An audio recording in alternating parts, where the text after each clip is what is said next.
We know from lower sec that the general equation of line is y equals to mx plus c. We have also learned how to find the equation of a non-vertical line given the coordinates of 2 points by just calculating its gradient and then followed by taking one of the points to calculate the y-intercept. In this section, we will learn another method to find the equation of a non-vertical line given the coordinates of 2 points on the line.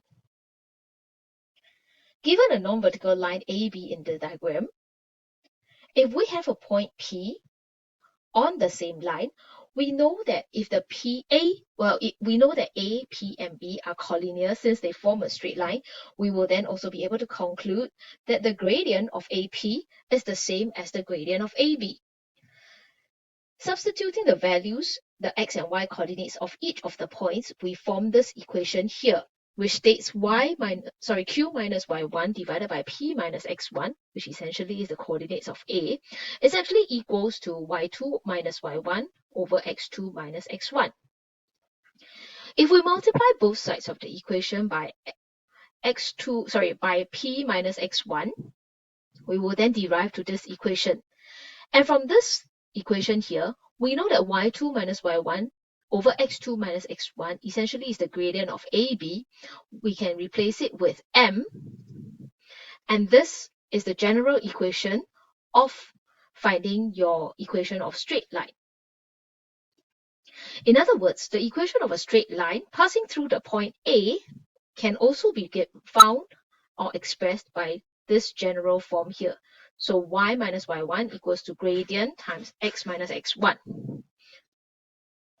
Now that we know there are two ways to express the general equation of straight line. First one, y equals to mx plus c, or using this other generic form, y minus y1 equals to m times x minus x1, how do we decide which form to use to find the equation of a straight line? Both methods can be used, it's just a matter of what information is given to you. In general, when we are already given the gradient and the y-intercept, we can straight away form the general equation of a straight line using y equals mx plus c. However, if we're only given 2 points, or for that matter, a gradient, and 1 point only, it is recommended that you should use y minus y1 equals to m times x minus x1. How do we do that? Let me show you with a worked example. Find the equation of the line L that passes through the points A, 1, 2 and B, 3, 8. Hence, write down a possible equation of the line that is perpendicular to L. Let's look at the first statement. Find the equation of the line L. You know that the line L passes through point A and point B. So let's find out the gradient of gradient of line segment AB. With the formula, I substitute the values, taking this 8 minus 2 divided by 3 minus 1. That gives me 3. The equation of the line L, therefore, can be expressed with this general equation, substituting the values, and I've taken the point A to substitute, so you see y minus 2 times gradient 3, x minus 1. Therefore, the general equation for the line is actually y equals to 3x minus 1. The second part of the equation, hence, write down the possible equation of a line that is perpendicular to it. And we have studied in the last module that when a line is perpendicular to each other, the two gradients when multiplied together gives you negative 1. Therefore, you see that a possible equation of the line that is perpendicular L is when we take the gradient 3, negative 1 over 3x, and then plus 2, depending on which way you want to draw your y-intercept. Another work example. Find the equation of a perpendicular bisector of a line segment joining A and B. So we first know that this is a line AB, a line segment AB, and we want to find that equation of line such that it is perpendicular bisecting these two. Well, for the term bisector, you know that it cuts line segment AB into two equal halves. So since it cuts the line segment AB into two equal halves, we know that the midpoint of AB, right, the midpoint of AB essentially is on that perpendicular bisector. So let's figure out how this goes. First, we figure out the gradient of AB, which is 7 minus 4 divided by 3 minus 5 to give you negative 3 over 2. But this is the gradient of AB. We want to find the equation of the perpendicular bisector. Therefore, I will take the gradient of AB. I will do a -1 divided by gradient of AB to give me 2/3. So that's the gradient of the perpendicular bisector. And then since I am going to find the equation of the perpendicular bisector, and I know that it is a bisector, it cuts my AB into 2 equal halves, I know that the midpoint of AB essentially falls on the perpendicular bisector. So I'm going to use the formula to calculate a point that falls on the perpendicular bisector. And that will give me 4, 5.5. So with the information of gradient of AB, with the information of gradient of perpendicular bisector, with the information of midpoint of AB, which is actually a point on the perpendicular bisector, I can use my general equation for the line segment and to form y, which is the variable, minus y1, so I'm going to minus 5.5, and then gradient, I'm going to replace with 2/3, x minus 4. Manipulate and expand the right hand side of the equation, you actually get y is equals to 2/3 x plus 17/6.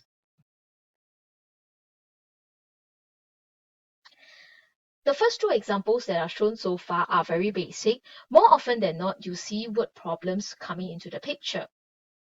Let's look at one of the examples from your textbook, which involves geometrical figures. Given, the diagram shows a quadrilateral ABCD, which the points A and D lie on the y-axis and the x-axis respectively, and C is a 0.87, and the equation of AB is given to you as y equals to x plus 2. If AD and BC are perpendicular to AB, find the coordinates of A and D of D, find the equation of BC, find the coordinates of B, and find the length of CD. Let's work it out part by part. Now, gentlemen, please be very careful. By telling you this is perpendicular, this is perpendicular, the first instinct most students will do is to conclude that this is a rectangle with this as 90 and this is 90 as well. Please do not assume information. Always wait for verification by calculation. Let's find out how to find the coordinates of A and D given the diagram. Given the information that A lies on the y-axis and D lies on the x-axis, we can conclude for A that when x is equal to 0, since it lies on the y-axis, I substitute x into this one. Since the point A falls on this line, I know that the y coordinate is 2. Therefore, the coordinates of A is 0, 2. Then question is how to find D. Now, we know that the line AB and CD are parallel. So the first information you can have is that the gradient of line CD is essentially the same gradient as AB. Alright, so if I let D be the point K0, and since AB and AD are perpendicular, we know that gradient of AD times gradient of AB should give you -1. So when I substitute gradient of AD by using the formula, gradient of AD, I have 2 minus 0 and then 0 minus K. That essentially is -1 divided by gradient of AB, which gradient of AB is 1. By manipulation, my K will then be 2. Therefore, the coordinates of D will be 2, 0.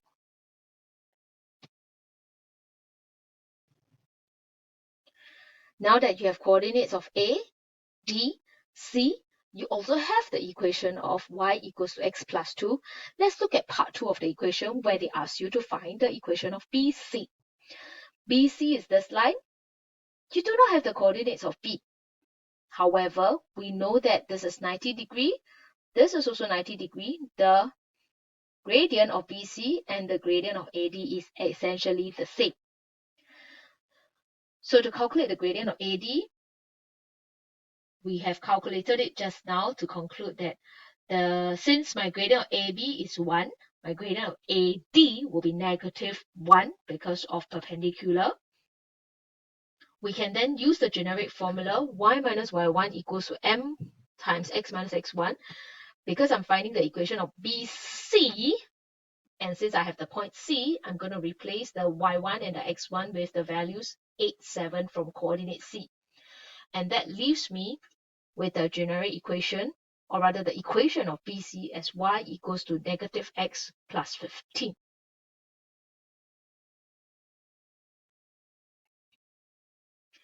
After we find parts, after we find the coordinates of A, D, and the equation of BC, which I have placed it inside here, A, D, and equation of BC, let's help to find the coordinates of B.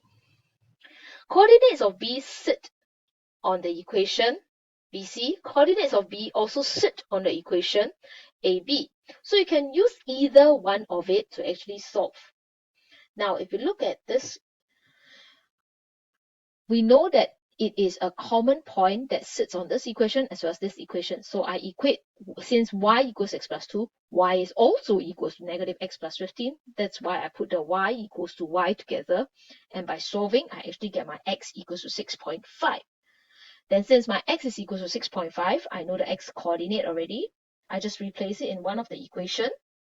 I chose the easier one because positive is still easier to work with and less likelihood of making a careless mistake. I substitute, I will get my y equals to 8.5. Therefore, the coordinates of B essentially is 6.5, 8.5.